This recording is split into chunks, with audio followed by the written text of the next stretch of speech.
بسم الله الرحمن الرحيم الحمد لله والصلاة والسلام على نبيه وعلى آله وصحبه وسلم تسليما كثيرا مزيدا إلى يوم الدين أما بعد. A successful businessman with Allah seeks all that which pleases Allah. And your ibadah in itself is a business transaction, a business deal. And I didn't bring that terminology from myself. It's directly out of the Quran. إن الذين يتلون كتاب الله وأقاموا الصلاة وأنفقوا مما رزقناهم سرا وعلانية يرجون تجارة لن تبور. Those who recite the book of Allah, Quran, reciting the Quran, that's worship. Perform the salah, iqamat as-salah. Those who spend in charity from that which Allah provided for them, both secretly and openly, that's also a matter of worship, of ibadah. What about it? They hope for a sure trade gain with Allah that will never perish. Allah called it a trade gain, a business transaction, but a transaction that will never perish, and it's a win-win deal. One thing that happens is that most people tend to get locked in on certain ibadat and don't go beyond that to others. And over time, some ibadat become strange or abandoned or neglected. And there's a long list of those actually. But today, inshallah, we'll talk about 3 of them. The first one is asking Allah for forgiveness, making istighfar before Fajr, before the call of adhan, before Fajr. This is different than Qiyam, and this is different than Taraweeh. A worshipper seeks what pleases Allah in different forms and fashions. That's ibadah. والله بصير بالعباد الذين يقولون ربنا إننا آمنا فاغفر لنا ذنوبنا وقنا عذاب النار. At the end of those verses, Allah says, وَالْمُسْتَغْفِرِينَ بِالْأَسْحَارِ. Those who pray and beg and seek Allah's pardon in the last hours of the night. Sahar is the end of night, right before Fajr. That's why suhoor is called suhoor, because it's at the end of the night. After you do what you do, after you do qiyam, after you recite the Quran and remember Allah, then you're going to go have a meal with your family right before Fajr. Then slip away and ask Allah for forgiveness right before Fajr. There's so much reward in it, so much honor in it, that you fall under the verse وَالْمُسْتَغْفِرِينَ بِالْأَسْحَارِ.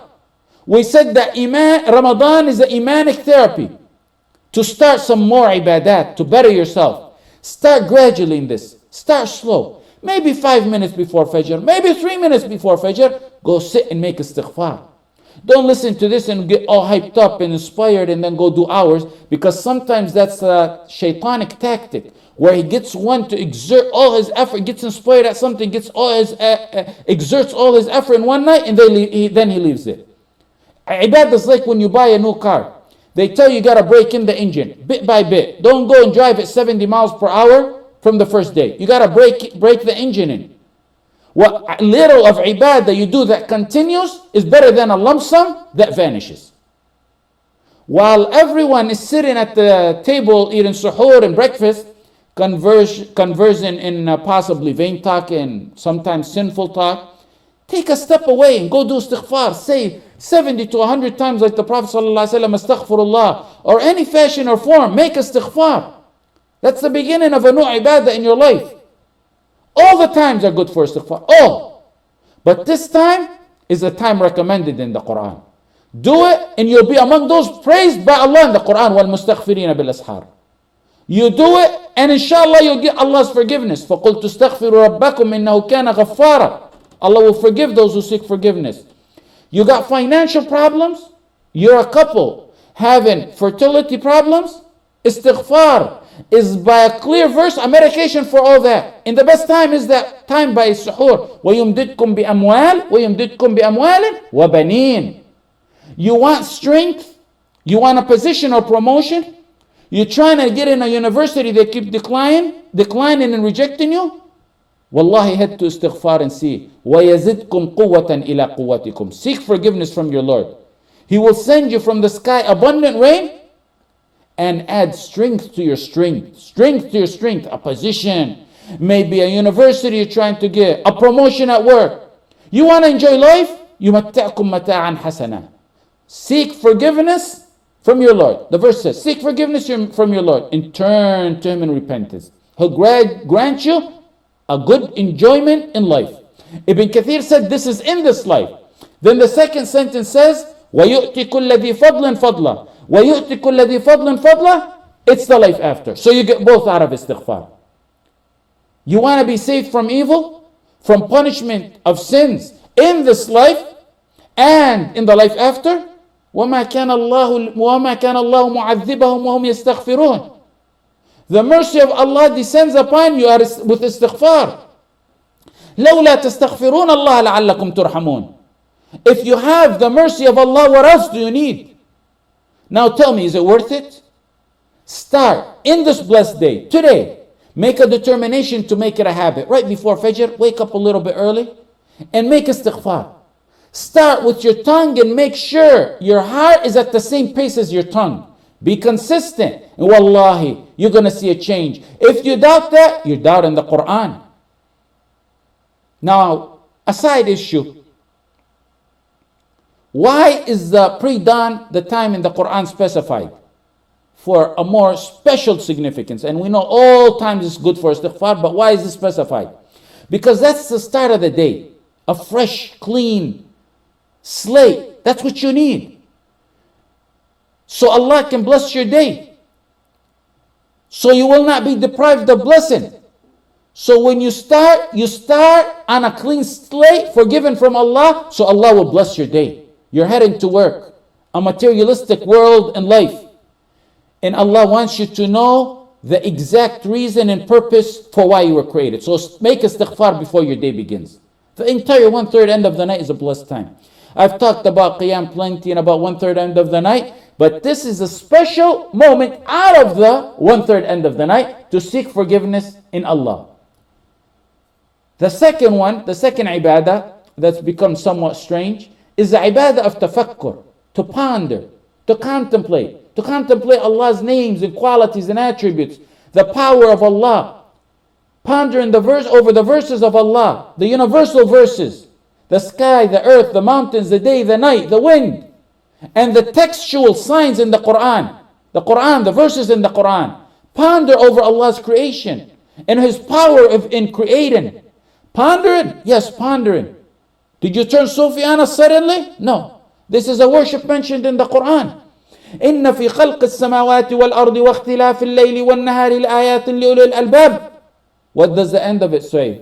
الذين يذكرون الله قياما وقعودا وعلى جنوبهم ويتفكرون. What does tafakkur mean? That's ponder. They remember Allah in their prayers, standing, sitting, laying down on their sides, and they think deeply about the creation of the heaven and the earth.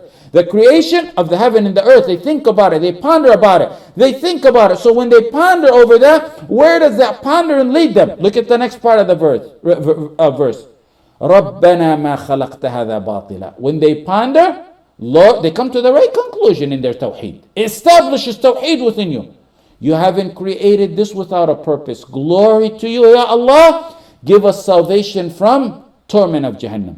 Many other verses. إن في ذلك الآيات لقوم يتفكرون لآيات لقوم يعقلون. To encourage you to ponder. Hundreds of verses in the Quran encouraging this. This is the ibadah that should flow with your other ibadat like a soul flows in a body.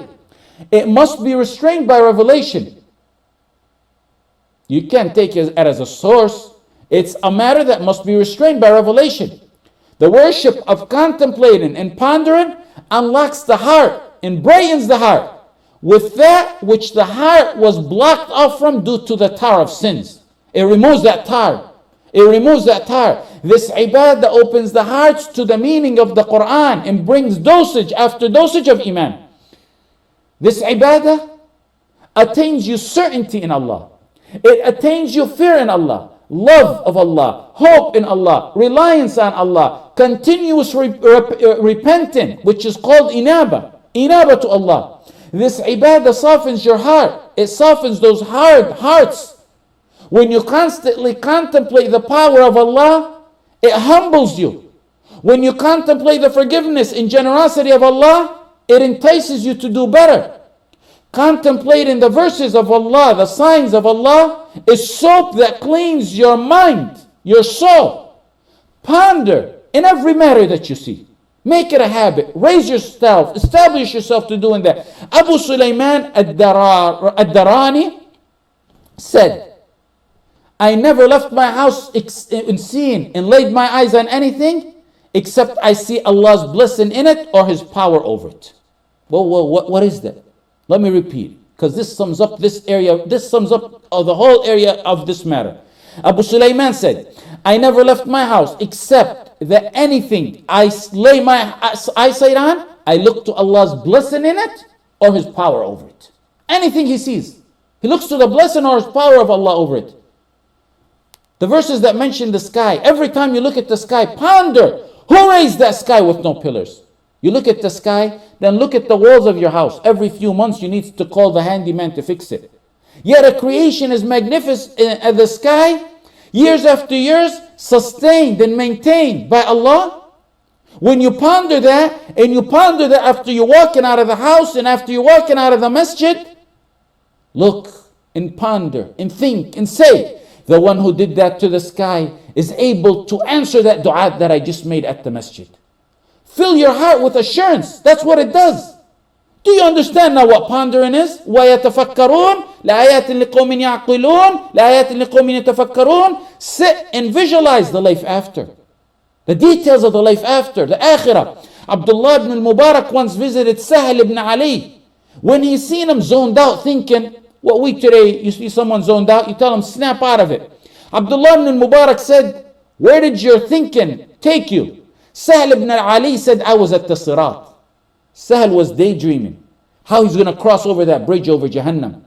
That's what he was thinking and daydreaming. In Musnad Ahmad and At-Tirmidhi, when Anas ibn Malik asked the Prophet ﷺ, he said, where am I going to meet you on the judgment day so I can get your shafa'ah, your intercession? He wants the intercession.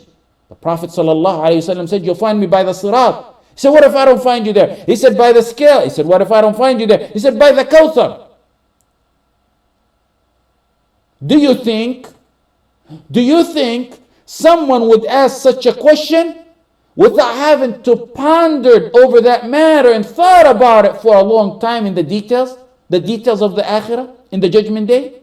Ponder over the blessings Allah bestowed upon you. Ponder over Jannah and its mansions in the neighborhood your palace is going to be, and how big your front and backyard is, and how big your tent's going to be, and how happy your family is going to be, you're reunited in a worry-free life.